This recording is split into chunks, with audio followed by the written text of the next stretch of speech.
Hello, and welcome back to the Reaction Lounge, where we don't just react, we reveal. If you are tired of surface headlines and PR spin, you are at the right place. Here we dig deep, past the press releases, beyond the interviews, to find the truth that no one else dares speak aloud. So grab your seat, crew, because what just dropped out of that courtroom isn't just breaking news. It's a reckoning. Crew, cease all activities.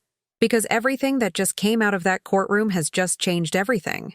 After months of sealed documents, late-night filings, and whispers of a hidden deal, a judge has ordered Kody and Robyn Brown to pay back millions of dollars after a secret financial arrangement was revealed in testimony. This isn't gossip. This isn't rumor. This is a court-verified verdict. And for the first time in years, justice has caught up with the Browns.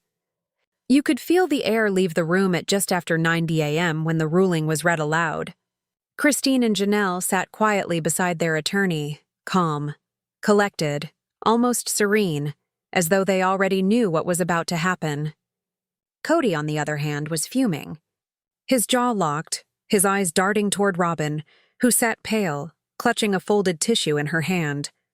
According to official court records, the judge said, defendants Kody and Robyn Brown conducted a private financial arrangement, misappropriating family funds to their personal use in violation of their fiduciary trust and good faith. Translation? They were caught hiding money. Again, the order requires Kody and Robyn to repay millions in damages and restitution to the family's shared business entity, money that investigators say was siphoned away through a side agreement that only they knew about. Now, if this sounds familiar, it's because this isn't the first time a Brown financial scandal has surfaced. But this one? This one's different because the paper trail is undeniable. Let's rewind. It all started last year when Christine and Janelle's legal team noticed something strange in the family's financial statements. Deposits from the network, the very payments that were supposed to go into the family's production account, weren't adding up. Tens of thousands were missing, then hundreds of thousands. But when the lawyers asked for a complete accounting, there was a company no one had ever heard of before, an entity incorporated quietly in Arizona under the name RBK Partnerships, LLC. Now, those initials might not seem like much until you realize what they stand for. Robyn, Brown, Kody. That's right. Crew. It turned out a private LLC, established very quietly and controlled completely by Kody and Robyn, had been receiving direct deposits from TLC and associated sponsorship contracts, the very same deals that were supposed to benefit the family as a whole. The judge called it an egregious breach of trust. As a matter of fact, one of the most shocking pieces of evidence presented to the court was an internal email thread between Kody, Robyn, and a production manager. In it, Kody reportedly wrote, "For now, let's keep the RBK payments off the books we share." That's just easier. Crew, simpler for who? Because while Kody and Robyn were quietly building a financial fortress under their own names, Janelle was living out of an RV, and Christine was selling handmade decor online to fund her move to Utah. The contrast couldn't be more heartbreaking or more revealing. The reaction was immediate when those emails were read out loud in court. Christine reportedly covered her face, quietly crying. Janelle didn't do anything but stare straight ahead, emotionless but steady, her hands clasped on the table. Robyn couldn't meet anyone's eye, and Kody, ever defiant, muttered under his breath, shaking his head and mouthing the word lies. But these weren't lies. They were receipts. Financial analysts testified that more than $2.8 million in TLC-related payments had been diverted over a 2-year period into the secret RBK account. Of that, approximately half was utilized for personal expenses, including mortgage payments, luxury furniture and jewelry, and private school tuition. The rest? Unaccounted for. When the prosecution's forensic accountant projected the flow of funds, lines of red arrows connecting TLC deposits to personal expenditures, onto a screen, the judge reportedly said, "This is not a mistake. This is a pattern. Crew, that one line is going to go down in Sister Wives history. But the biggest shock wasn't just the money. It was the motive. Because, according to the leaked court transcripts, Robyn justified the whole scheme by saying she and Kody were protecting family assets from Christine and Janelle's emotional decisions. Let that sink in. In their eyes, they weren't stealing, they were protecting. The arrogance of that statement sent shockwaves through the courtroom and the fandom. Publicly, at least, Robyn has cast herself for years as the victim. A misunderstood wife, a peacemaker, a person who just wanted everyone to get along. But now the receipts tell a different story. Christine said it best after court adjourned. "We were told that the family couldn't afford houses. Now we know who could." The news spread like wildfire. Within hours, the hashtags Josh, Kody and Robyn exposed and Justice for Christine were trending across social media. Reaction videos swarmed YouTube. Every word of the judge's statement was dissected in TikTok clips. And fans across the world, those same fans who watched the Browns preach unity for over a decade, were united once again. But this time against the lies. Comment sections were full of messages like, "He called himself the patriarch, but he was really just the accountant. They built a mansion with stolen dreams. Christine was right all along. And honestly, crew, they're right." This isn't just another messy sister wives storyline. This is the collapse of a myth, the public unmasking of a man who preached leadership while secretly running a financial empire for two. Inside the courtroom, something symbolic happened the moment the ruling was finalized. As the judge left the bench, Kody stood and slammed his briefcase shut with a loud bang that echoed through the room. Robyn reached for his arm, whispering something, but he shook her off. Meanwhile, Christine and Janelle didn't even look back. They walked out together, heads held high, flanked by their legal team and softly clapping spectators from the gallery. Outside, Christine spoke briefly to reporters. "This isn't about money. It's about closure." And Janelle added, "We were never after revenge. We just wanted accountability." Crew, that's what victory looks like. Not screaming, not gloating, just truth finally being louder than the lies. So what happens now? Per court documents, Kody and Robyn have 90 days to pay back the money or face further legal action, which would include liens on the Flagstaff property. And while their lawyers plan to appeal, multiple insiders say the evidence is too clean to fight. But here's where it gets even more interesting. The court hinted this secret deal might have been part of a wider network of hidden agreements and financial transfers. Meaning this story is not over. Not by a long shot. Crew, buckle up. Because what you're about to hear is the part of this story that no one, not TLC, not the Brown family, not even the tabloids was supposed to know. This was not some random money transfer. This was a coordinated operation. A web of LLCs, shell companies, and hidden bank accounts, of the type that might make even a Wall Street lawyer raise an eyebrow. At the heart of it were two names, Kody Brown and Robyn Sullivan Brown. But here's the kicker. This whole thing didn't start out with greed. It all started with fear. The setup flashback to early 2020, the pandemic had just hit. TLC production paused, the world went quiet, and so did the Brown family income. At least that's what Kody told everyone. He called family meetings and told the wives that times were tight and that the network had cut budgets. Christine was having some difficulty in moving out. Janelle was trying to finance her home on Coyote Pass, and Robyn, the supposed victim of circumstance, was conveniently silent. But behind the scenes, something very different was happening. While everyone else was concerned about bills, Kody and Robyn attended a meeting with a financial advisor named Douglas Hale, a corporate consultant out of Scottsdale.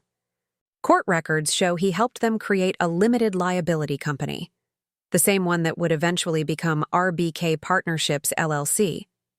Officially, it was described as a media and merchandise management company. Unofficially, it was a funnel, a holding account for private family income.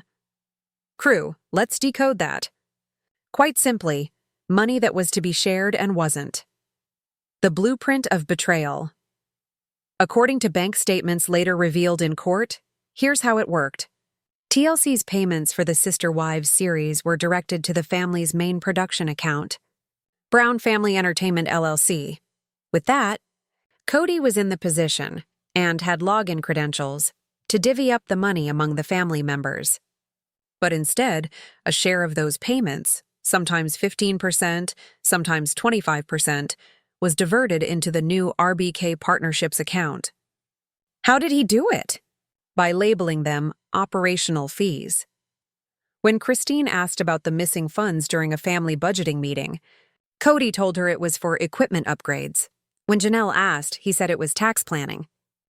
Neither was true. What he was really building was a financial firewall, a way to make sure no matter how fractured the family became, the money would always flow back to him and Robyn. Robyn's role now. Here's where things get darker. During the trial, an email thread between Robyn and Kody was shown as evidence. In it, Robyn wrote, "I just think it's safer if the funds stay under our side of the business. The others make emotional choices. We need to think long-term." Crew, that one sentence says it all. For years, Robyn played the quiet, tearful wife on television, the one who just wanted peace. But behind closed doors, she was strategizing. Not for peace, for power. A former accountant for the family testified that Robyn handled the bookkeeping for the RBK account personally. She was the one signing off on transfers, labeling family funds as private income. The accountant said, and I quote, "Every time a payment came in from TLC, Robyn would immediately move some of it into the RBK account. She called it the safe pot." The safe pot. Safe from whom, pray? Christine? Janelle? Mary? Or safe from accountability? The discovery fast forward to 2023. Christine and Janelle's lawyers were reviewing Coyote Pass financials, and they stumbled upon something strange. A property tax payment was made in which the account number was one they didn't recognize. That account, you guessed it, belonged to RBK Partnerships. They subpoenaed the bank, and what came back changed everything. Over 400 pages of records of transactions, reflecting regular transfers among the family LLC, TLC's direct payment accounts, and RBK Partnerships. Every dollar told a story, and none of those stories were honest. One transaction stood out in particular, a $120,000 consulting payment made from the family account to RBK, followed by a $119,500 wire transfer to Flagstaff Mortgage Group, the lender for Kody and Robyn's $890,000 mansion. Crew, that's not consulting. That's money laundering, reality TV edition. When those statements were entered into evidence, the courtroom fell silent. The judge went quiet, read the documents twice, and then allegedly said, "This is one of the most blatant self-dealing arrangements I've ever seen in a family enterprise." Christine's awakening. Christine later told reporters that she had always felt that something was amiss, but she could never prove anything. "He'd make me feel crazy," she said. "Every time I'd ask about the money, he'd say I didn't understand business, that it was all being handled. Turns out it was just not for us." It was that quote that went viral overnight. Because every woman who'd ever been gaslighted by someone they trusted heard herself in those words. As the court adjourned, Janelle echoed the sentiment. "It wasn't just the money," she said. "It was the way he looked at us like we were liabilities." And that, crew, is the real wound. The betrayal wasn't solely financial. It was emotional. Years of trust and teamwork erased by one secret signature on a bank document. The whistleblower. Now here's the wild part. Christine and Janelle didn't even discover RBK Partnerships on their own. They had help from someone inside Kody and Robyn's inner circle. Now, according to court filings, an assistant named Mindy Jessup, yes, Robyn's niece and former nanny, gave investigators crucial evidence. She confirmed that she'd seen mail addressed to RBK Partnerships LLC sitting on Kody's desk. She reportedly replied when asked, "They thought I wasn't paying attention, but I saw enough to know that something wasn't right." That's when prosecutors subpoenaed her emails and text exchanges, confirming that Robyn often referred to RBK as our nest fund. Sound familiar? It's the same phrase Robyn used years earlier when explaining her spending habits, for the little ones. Except now, the little ones they'd been looking out for were dollar signs. The internal emails. Perhaps most striking was the contents of a March 2021 email entitled RBK Spring Planning. It was sent from Kody's account to Robyn and the financial advisor. Here's the line that broke the internet when read in court. Once Christine completes her relocation, we'll change the payment structure so none of that money passes through the family pot anymore. It's better this way. Less hands. Crew, read that again. Fewer hands. That was not business strategy. That was exclusion by design. The same man who once said, "Our strength is in our unity," was now engineering a system to make sure only his side of the family stayed financially alive. The collapse. Then, after those emails surfaced, Kody's legal team tried to argue that RBK Partnerships was just a temporary holding company. But the judge wasn't buying it. When the forensic accountant testified and stated that over $3 million had been run through that account in 2 years, the defense fell apart. Christine's attorney said it best during closing arguments. This wasn't bookkeeping. This was betrayal in spreadsheet form. Nothing was left to debate by the end of the day. The so-called secret deal was no longer a rumor, but a recorded fact. Fallout inside the family sources say that after court that day, Robyn refused to leave through the main exit. She stayed in the courthouse for almost 40 minutes, crying, as Kody argued with their attorney. Christine and Janelle were photographed outside with their lawyers. No smiles, just relief. Back home, TLC producers reportedly went into emergency meetings to discuss how to handle the fallout. The network had built an empire on this family's image. Now, that empire stood on a crime scene. According to an insider, the network may shut down the production entirely until the legal dust settles. If that happens, it's the end of the Sister Wives era as we know it. The bigger picture. But let's be clear, this isn't just about one secret account or one couple's greed. It's an issue of trust abuse, really. It's about how power, when unchecked, rots from the inside out. Kody always said he wanted control of the family. Now he's got it, but it cost him everything else. And as one courtroom observer put it, for years Kody tried to be the patriarch. Now he's just the defendant. Crew, we've seen the courtroom drama. We've followed the money trail. But now, it's time to step away from the legal documents and into the hearts of the people who lived through the betrayal.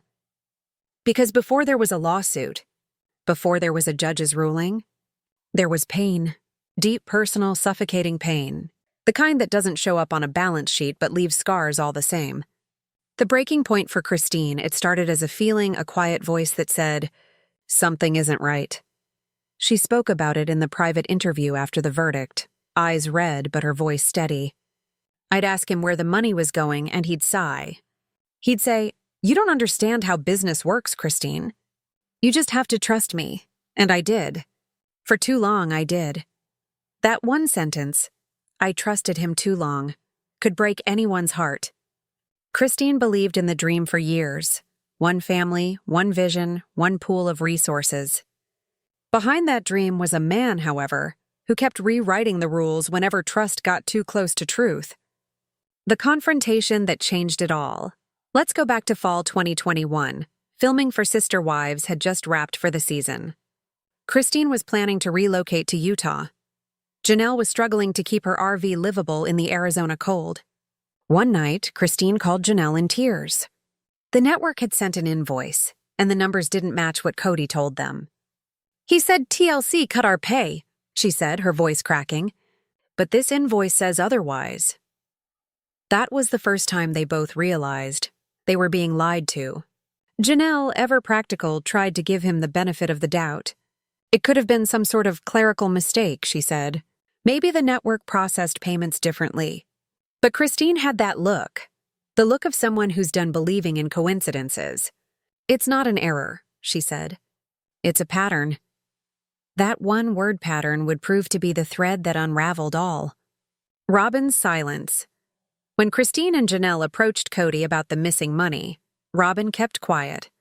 Not defensive, not apologetic, just quiet, if you know the kind of quiet I mean. Christine remembered that moment in her deposition. He started yelling, saying I was being dramatic, that I was poisoning the family with suspicion.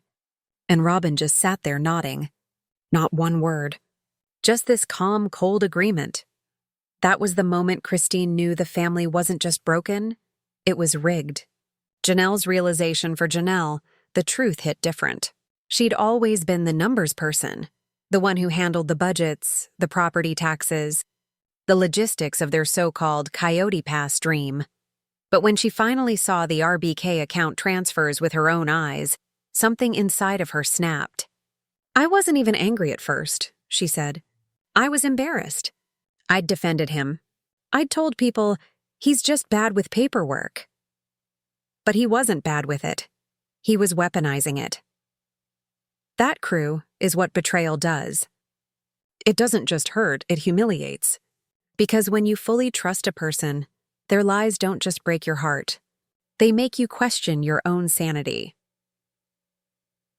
The divide. The Brown family became essentially divided into two camps after that confrontation. On one side, Kody and Robyn, quiet, controlled, publicly pretending nothing was wrong. On the other side were Christine and Janelle, asking questions that nobody wanted to answer. Mary, as usual, stayed caught in the middle. Half loyal to Kody, half aware that she too was being used. One insider described those last months as Cold War inside a cul-de-sac.